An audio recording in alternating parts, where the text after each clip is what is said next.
So hi everyone, and I left Indigo. Yes, I left Indigo.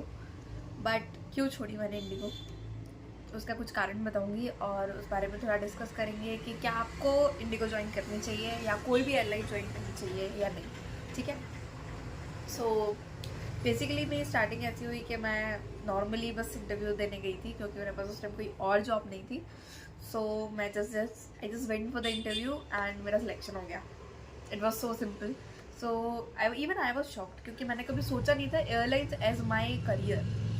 सो मैंने बोला ठीक है, शायद this is what universe wants. तो मैंने उस चीज़ को कंटिन्यू रखा. मैं ट्रेनिंग पे गई और ट्रेनिंग तो बहुत ही अच्छी थी. ट्रेनिंग इतनी अच्छी थी कि बस ऐसा लग रहा था कि ट्रेनिंग चलती रहे क्योंकि पूरे 1 महीने की ट्रेनिंग थी और उस ट्रेनिंग में बहुत मज़ा आया. बहुत लग्जरी सा होटल देते हैं आपको और खाने पीने में बढ़िया सा रहता है सब कुछ. तो ट्रेनिंग के बारे में एक अलग से कभी वीडियो बना दूँगी. बट ट्रेनिंग के बाद फिर हमारा ज्वाइनिंग आया. ज्वाइनिंग की तो पहला दिन तो बहुत अच्छा था. ठीक है, समझने में ही निकल गया. उसमें आपको आईडीज़ वगैरह मिलती है और भाई आईडी तो पहले ही मिल जाती है ट्रेनिंग के टाइम पे, लेकिन उसमें एयरपोर्ट एंट्री पास करके कुछ होता है वो मिलता है.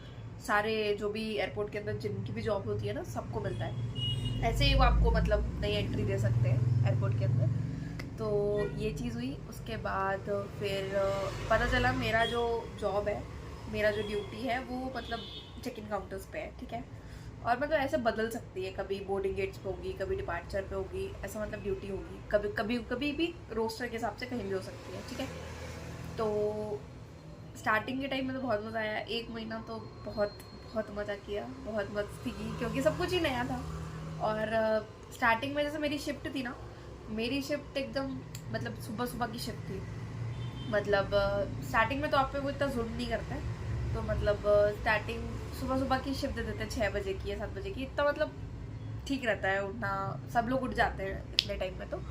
लेकिन मेरा क्या था कि मुझसे उठा नहीं जाता है सुबह. सो लेकिन मुझे थोड़ी दिक्कत हुई, लेकिन स्टिल मतलब मैंने मैनेज कर लिया था. और फिर थोड़ी आदत पड़ जाती है बाद में.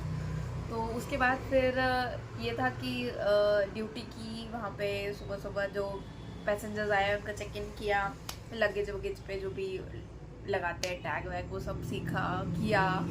और इन सब चीज़ों की वजह से मज़ा आ रहा था, काफ़ी इंजॉय कर रहे थे. और लंच ब्रेक फिर होता था 45 मिनट्स के आसपास का होता था. नहीं यार, शायद आधे घंटे का होता था, आधे घंटे का ही होता था, ज़्यादा टाइम नहीं होता था. तो स्टार्टिंग में तो बड़े प्यार से आपको रखते, एकदम फुचकार के, एकदम बहला फुसला के एकदम रखते हैं आपको कि हाँ बहुत अच्छा है, ठीक है कोई बात नहीं, देर हो गई, आप वापस अपनी ड्यूटी पर चले जाइए. तो मतलब बहुत ही स्ट्रिक्ट रहता है वैसे तो. बट स्टार्टिंग में बड़ा प्रोविजन पीरियड जो बोलते हैं ना, उसमें बड़ा प्यार से रखते हैं आपको. तो कहने को एक वो ट्रेनिंग पीरियड होता है, तो वो बहुत अच्छा रहता है, लेकिन उसमें मज़ा आता है.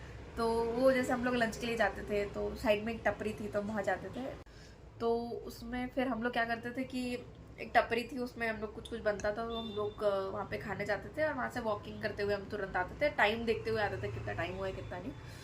तो वहाँ से खा पी के मस्त अपना ड्यूटी पे फिर लग गए. जो भी फ्लाइट्स का टाइम होना होता था, मतलब उस टाइम कोई और जॉब कर रहा होता है जब आप ब्रेक पे जाते हो, तो ऐसा नहीं कि वो जगह खाली है. ठीक है. तो और उसके बाद फिर मतलब वो रखते ही आपका ब्रेक इस टाइम पे है. मतलब सबका एक साथ नहीं होता है ब्रेक. मतलब कुछ लोग अभी जाएंगे, कुछ लोग थोड़ी देर बाद जाएंगे, या कुछ लोग पहले ही जाएंगे. मतलब ऐसा डिवाइडेड रहता है. तो एक टाइम में वो पूरे काउंटर्स खाली नहीं कर सकते. तो उसके बाद फिर हम लोग आते थे ब्रेक के बाद. फिर वापस जॉब पे लग जाते थे और फिर वही फ्लाइट के आने का टाइम होता था. पैसेंजर्स आते थे, उनका चेक इन किया और फिर ऐसे दिन ख़त्म हो जाता था.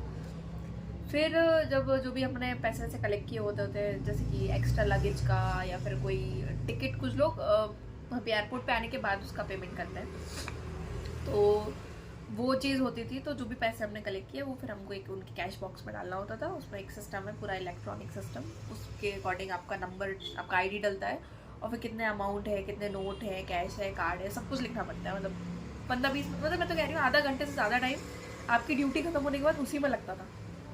तो इस चीज़ों के बाद थोड़ा सा टाइम, फिर 1 महीना हुआ और फिर चीज़ें थोड़ा वियर्ड फील करना स्टार्ट कर दी, जैसे थोड़ा और मोनोटोनस तो था ही काम. फिर मैं मुझे थोड़ा अजीब लगने लग गया क्योंकि पता दिक्कत कहाँ हुई, प्रॉब्लम कहाँ से स्टार्ट हुई, क्योंकि सब कुछ बढ़िया चल रहा था। प्रॉब्लम वहाँ से हुई जहाँ से मैंने सोचा कि यहाँ पे जो बहुत टाइम से काम कर रहे हैं ना, क्यों ना उनसे पूछा जाए कि यहाँ पे 4-5 साल बाद मैं क्या देखूंगी या फिर क्या होगा मेरे साथ। तो एक मैम थी, उनसे मैंने बात की, और मेरे साथ एक और ज्वाइन की थी लड़की, वो मेरी फ्रेंड बन गई थी। तो हम दोनों ने सोचा कि एक बार यार पूछते कि क्या चक्कर है, सैलरी वैलरी का क्या है, और तुमको इतनी ज़्यादा हो गई होगी सैलरी 4-5 साल में तो, और काम भी बढ़िया होगा। तो वही सुपरवाइज़र करके मैंने एक बैठी थी, उनसे मैंने बात की, सीनियर थी वो। तो उनसे मैंने पूछा कि मैम, तो पूछा उनसे कि मैम क्या यहाँ का सिस्टम है, आप बताओ, आपने तो 5 साल बिताए हैं इसमें। तो मैम बोलती है कि देखो इतना बढ़िया मत सोचो, क्योंकि 5 साल बाद भी मैं यही कर रही हूँ। और मेरे को बहुत ज़्यादा शौक लगा उस बात का कि भाई 5 साल बाद भी आप सेम काम कर रहे हो, सेम, मतलब कुछ चेंज ही नहीं है आपके काम में, मतलब ज़रा भी चेंज नहीं है। मतलब बस कहने के मतलब सीनियर हो जाओगे, आपको थोड़ा सा प्रमोशन देके एग्जीक्यूटिव बना देंगे और थोड़ा बहुत सैलरी बढ़ा देंगे। मैंने उनसे सैलरी पूछी उनकी, तो उन्होंने बोला 25,000। भाई साहब 5 साल बाद 25,000 आपकी सैलरी है, कैसे यार, मतलब सोचने वाली बात है कि नहीं। तो मुझे बहुत धक्का लग गया यार सुन के कि यार 5 साल बाद मैं यही कर रही होंगी। बट ऐसा है नहीं कि उनके साथ ही ऐसा हो था केस, और भी लोगों से मैं बात की थी जिनकी 3 साल में कुछ 50,000 सैलरी बढ़ गई थी। और बात सिर्फ सैलरी की नहीं थी यार, बात ये थी कि आप, मुझे ऐसा लगता था कि यार क्या सिर्फ ये एयरपोर्ट के अंदर ही पूरी ज़िंदगी निकल जाएगी क्या, कभी यहाँ तो कभी यहाँ तो कभी यहाँ, कुछ नया नहीं होगा क्या लाइफ में, कुछ बढ़िया नहीं होगा क्या, और इतनी छुट्टी।